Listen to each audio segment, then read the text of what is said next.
د انګلیش یو مقوله ده کنه وایي چې اګنورنس از نو ایکسکیوز، د قانون نه بې خبري هیڅ قسمه بهانه نه ده. لهذا د قانون نه ځان خبرول د هر شهري ذمہداري ده، د هر فرد ذمہداري ده چې ځان باخبره ساتي. نن سبا زموږ په دې معاشره کې عام خلکو ته د خپلو حقوقو پته نه وي او د هغې په وجه باندې اکثر د ډېرو مسایلو او د جنګ جګړو شکار وي. موږ او تاسو د پولیس اختیاراتو حوالې سره نن خبره کوو چې پولیس ته آیا د کسټډي په دوران کې په فزیکل ریمانډ کې چې کله پولیس سره یو ملزم په خپل کسټډي کې واخلي، په دې دوران کې پولیس سره تشدد اجازت شته او که نشته، او که اجازت نشته ورته او د تشدد وکي او په دې دوران کې دا کس زخمی شو، لاس مات شو، خپای ماته شوه، بهوشه شو، نور ورته څه پرابلم راغی، ډیت وشو. اکثر کیسز موږ داسې واورېدل چې په دې دوران کې د ډېرو خلکو ډیت وشو. نو بیا د دې خلاف پریونټیو میجرز څه دي؟ آیا د ده خلاف چې کوم دنه څه قانوني کاروایي کولی شي؟ دا معلومات په انشاءالله زه نن تاسو سره په دې ویډیو کې شیر کوم. بنیادی خبره دا ده چې پولیس کله یو سړی گرفتار کړي نو پکار دا ده چې په 24 غنټې کې دننه دی دا مقامي مجسټریټ ته پیش کړي، او چې کله تر څو پورې د مقامي مجسټریټ ته په دې 24 غنټې کې دننه یو کس نه پیش کړي نو د دنه هیڅ قسمه تفتیش او هیڅ قسمه لاس په د باندې نشي اوچتولی. او چې کله د مجسټریټ ته پیش کړي نو د 14 ورځو پورې اختیار عدالت سره شته چې د پولیس د ریمانډ کې کسټډي کې یو سړی ورکړي. آیا د کسټډي کې چې کله پولیس څوک عدالت څوک ورکړي پولیس ته حواله کړي نو دې ځای کې یو غلط فهمي پیدا کېږي چې دا خو پولیس له په جسماني ریمانډ کې ورکړو او اوس په بده باندې جسماني تشدد کېږي. دا ډیره غلطه خبره ده، دا یو ډیر غلط کنسپشن دی او دا اختیارات که پولیس استعمالوي په کسټډي کې یا په جسماني ریمانډ کې یو کس باندې تشدد کوي نو دا بالکل ناروا دي، خلاف قانون دي. د دې هیڅ قسمه د دنیا یو قانون یو کتاب در د اجازت نه ورکوي. لهذا د کسټډي په دوران کې په یو کس باندې تشدد کول، جسمانی ریمانډ ورکول دا بالکل یو جرم دی.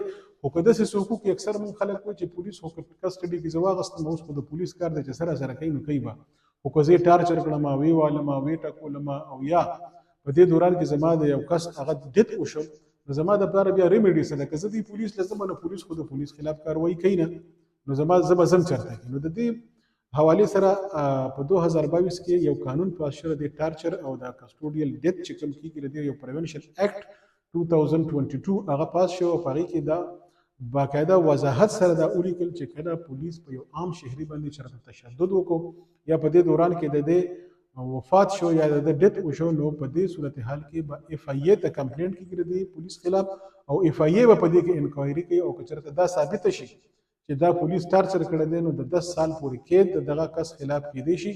کم پولیس آفیشل د نوکرانو د برخاست کوي او ورسره د خلاف د قید اډر دا چې کوم دی عدالت کولی شي، خو د هغې خلاف کمپلینټ په چا ته کوي؟ اف آی اے ته به کوي، فیډرل انویسټیګیشن ایجنسي ته یو ریټن کمپلینټ کولی شي. د دې نه علاوه بل څه ریمیډي د تا سره مثال په طور اف آی اے ته ته نه ځې ته وایې چې زه نږدې دلته کې زه خپل څه ریمیډي اویل کړم نو که پولیس چېرته تا سره زیاتې کوي، ظلم کوي، تشدد کوي نو د خلاف ته یو درخواست خپل ډي پي او ته ولیکه او که ډي پي او ستا په هغه درخواست باندې عمل نه کوي نو ظاهره خبره ده پولیس ډپارټمنټ ته په هغې کې د پولیس خلاف ریمیډي حاصلول دا ډېر ګران کار دی.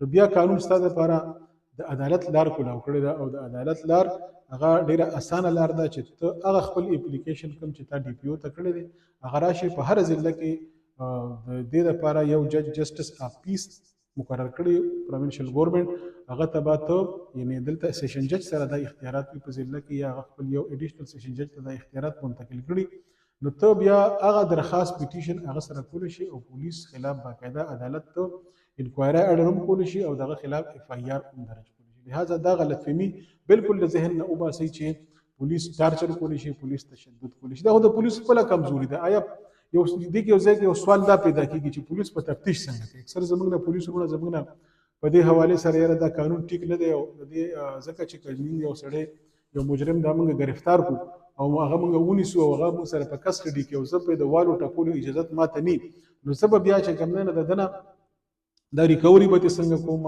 او یا د دنه به زه حقایقو ته رسم څنګه نو دا د خپل ان افیشنسي شو کوي چې د ان افیشنټ دی چې د دغه ملزم نه په خپل انداز سره په خپل انویسټیګیشن چې کوم پراپر ټیکټس دي په هغې انداز سره د دنه حقایقو ته رسېده نو دا پکار ده ښه تکړه پولیس افسر هغه دی چې په خوږ انداز کې په ښه انداز کې هغه د ملزم نه حقایقو ته هم رسي او صحیح صورتحال هغه معلوم کړي. ورنه که ته یو سړی راګیر کړي او تشدد پرې کوي او خپې ولوي او لاس ولوي او ټکوي او بجلی جټکې ورته ورکوي، نو کوم جرم هغه نه کړي اکثر هغه جرم هغه ومني. او بیا که ستاسو خیالي عدالت ته چې هغه کس لړ شي، نو عدالت کې د خپل جرم نه منحرف شي، ځکه چې په هغه باندې بیا دغه ټیم کې څه دباو نه وي. نو که چېرته هم داسې کېږي تشدد کېږي، ستا لپاره لار څه ده؟ هغه د اف آی ای او اف آی ای کې خپل کمپلینټ فایل کولی شي. که چېرته ایلیګل کسټډي کې، نو ډایرکټ سیشن جج د هم ته شي پیټیشن فایل کولی شي. د هغې نه های کورټ، هغې نه علاوه های کورټ کوم د خپل ریټ پیټیشن فایل کولی شي. خو اسانې لارې دا څو چې تاسو ته ما وښولي دا اسانې لارې دي.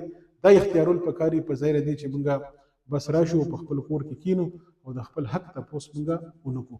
دې کې یو بله خبره عام طور زموږ نه د نوجوانان د هلکان اکثر مختلف قسمه سوالونه کوي چې زه په روډ باندې روان وم، پولیس ودرولم، ما نه تپوس وکړو چې هلمټ در سره شته، لایسنس در سره شته؟ نه. آیا پولیس زما نه د هلمټ تپوس کولی شي؟ زما نه د لایسنس تپوس کولی شي؟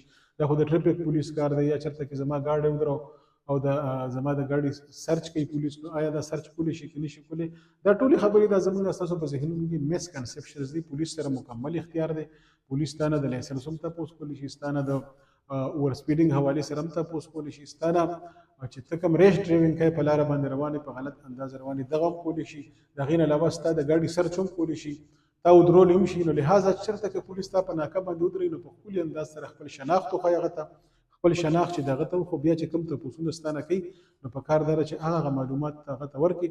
او که چېرته څه جرم ته پوهېږي چېرې دا جرم دا غلطي زما شته، نو بیا خپله غلطي منل په کار دي. د هغې نه جنګ جګړه جوړول نه دي، هېڅ چل نه کېږي. مثال په طور پولیس تا ته وایي چې راځه تا سره لایسنس نشته، نو ټیک ته په ډرایوینګ لایسنس کې به تا بند کړي، بندو لیدلی شي، ولږ ساعت له به دې بوځي او هغه خپل پراګرس به وکړي او تاله به یو پرچه کدرېدلی کړي. نو دومره د هغې نه دومره په ځان باندې هغه سیز پرېشر کې اخیستل نه دي پکار.